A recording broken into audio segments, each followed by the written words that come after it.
Hi everyone, my name is Patel. I'm an advanced cardiac imaging fellow at the University of Chicago, and I'm going to talk a little today about getting involved with the national societies from an FIT perspective. And I'd like to thank the planning committee for giving me the opportunity to speak on this today.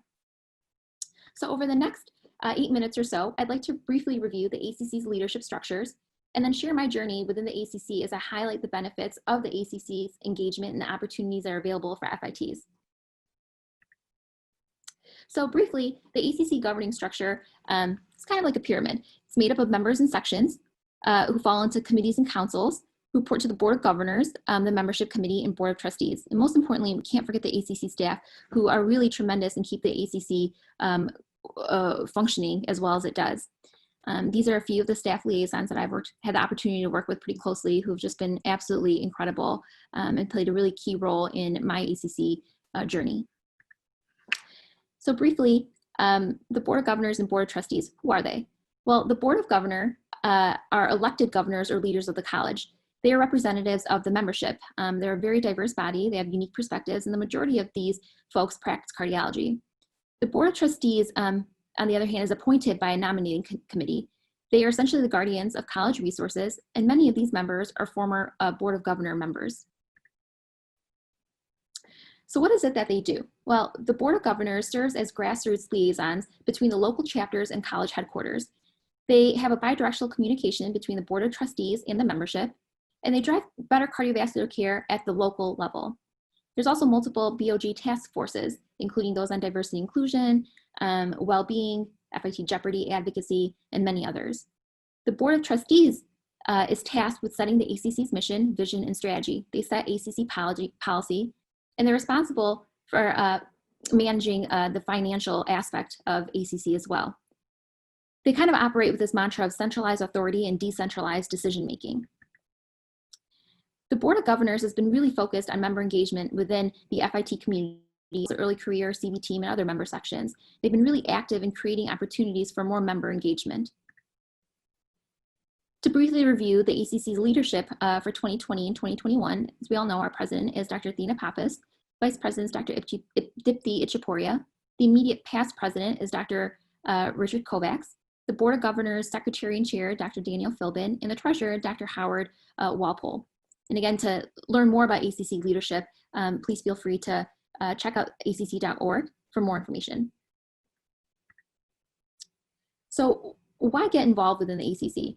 Well, the ACC is really, truly your professional home. There's multiple opportunities for education, career development, leadership, networking, advocacy skills, the ability to meet lifelong friends, colleagues, and mentors.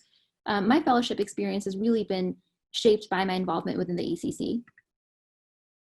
So briefly, I first learned about the ACC through two of my closest mentors, Dr. Kim Williams and Dr. Annabelle Volkman, during my first year of fellowship training. And they got me really excited about the ACC and all it had to offer. And so I applied for various councils and committees, and I had received a position on the National FIT Council.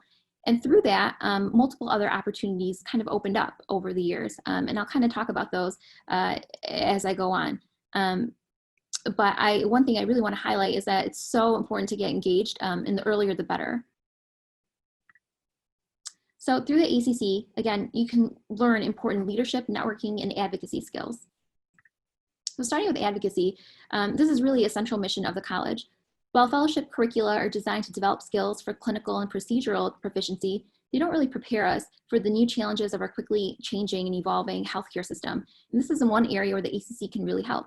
My exposure to advocacy within cardiology stemmed from attending legislative conference. I was initially awarded a travel grant to attend, and I had an incredible experience. Ledge Conference was a unique opportunity to meet with lawmakers and discuss cardiovascular healthcare policies and legislation. I distinctly remember feeling very nervous during our first visit. What if I said the wrong things? Maybe it'd be better for the more seasoned advocates in my group to speak up while I took a bit of a more passive role. Luckily, the veterans in my group really encouraged all of us to participate and delegated talking points and roles for each member during our visits with our lawmakers. This active engagement really boosted my confidence and got me excited about contributing my voice to advocate for cardiovascular health on the Hill.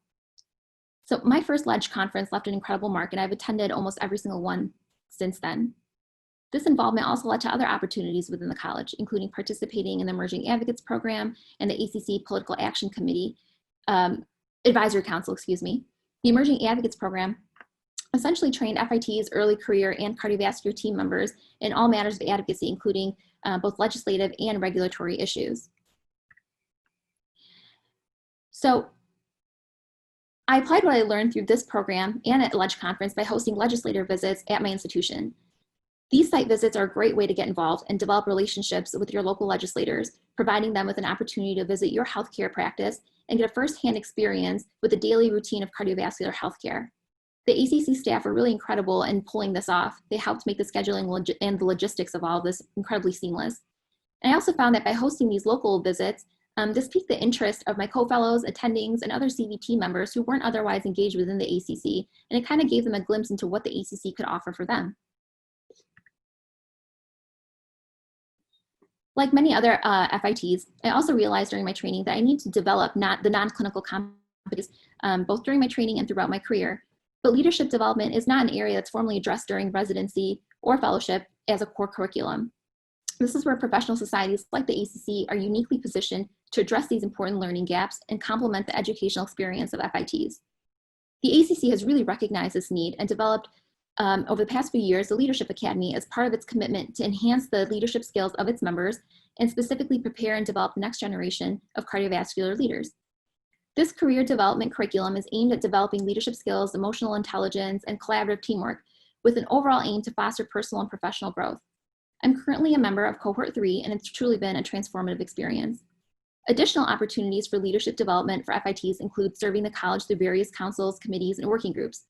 These appointments allow FITs to interface with leaders of the college and gain valuable hands-on leadership experience. Though it can be a bit intimidating, what I've learned from participating on various councils and committees is that the college leadership is genuinely interested in engaging with trainees and their voices and input do matter. So the college, again, is clearly invested in engaging FITs and really helping us hone in on our leadership skills. A few other opportunities to get involved include working on writing groups. Over the past couple of years, I had the opportunity to work on an ACC health policy statement, and it was an incredible learning experience working with leaders within the college and learning how these statements are developed. The college is also constantly looking at ways to engage FITs in other ways. Recently, the JAC case reports an imaging section hosted their inaugural journal club, something which will hopefully be an ongoing event. And as part of an effort to engage fellows, I was given the opportunity to serve as a panelist on this inaugural journal club. And so as you can see, the college really does have numerous opportunities for fellows to get involved and encourage this engagement. So another area where fellows can get involved and pursue leadership positions is within their local state chapters. Through the local state chapters, there's numerous opportunities to potentially help organize annual chapter meetings, contribute to local advocacy or educational efforts, and so much more. While every chapter kind of functions a bit differently, they all have dedicated positions for fellow and training representatives within their councils. As one of the Illinois chapter representatives, I had the opportunity to shape the content of what our local FIT events would be for the duration of my fellowship training. By working alongside our chapter executive and our governor, I learned how to successfully organize various FIT events, including educational dinners, networking events, research symposiums, and so many others. In addition, the state chapters often have travel awards and grants for trainees to attend various conferences. This is an area that I really strongly encourage FITs to take advantage of by getting involved and engaged within your local chapter and pursuing leadership opportunities at the local level. So education is another area that the ACC is really able to engage with FITs. There's numerous areas to enhance your learning experience, whether it be through scientific sessions, through chapter meetings, webinars, live meeting and courses, which have luckily been all transformed into a virtual format with the pandemic. The ACC is also really invested in your career development and has numerous resources, including the Cardiology Careers Database, mentorship program, and resources for research funding to help launch any type of career that you want to have. There are numerous sections and working groups. There's definitely something that will meet your interests.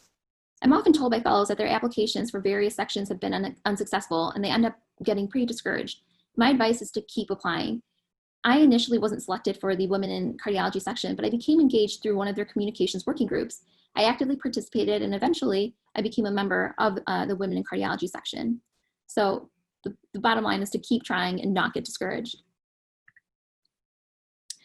And lastly, being involved with the ACC has opened so many doors for networking, from attending conferences to working in committees, and this has really made cardiology seem like a smaller, closer-knit community. I had the opportunity to meet people who I otherwise would never have been able to connect with. A lot of these people have become close friends and mentors of mine, and I'm really grateful to the ACC for connecting me with a group of people with shared interests and goals. This sense of community has been critical for maintaining wellness and mitigating burnout within cardiology.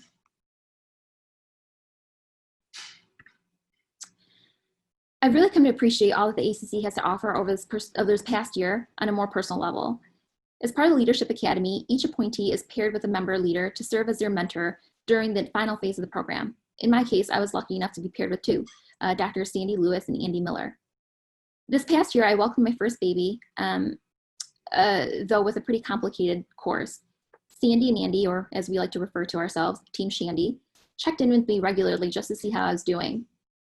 This mentor-mentee relationship began as something very simple, but it's evolved into something much more meaningful a year later. And this is one area of the ACC that I am forever grateful for.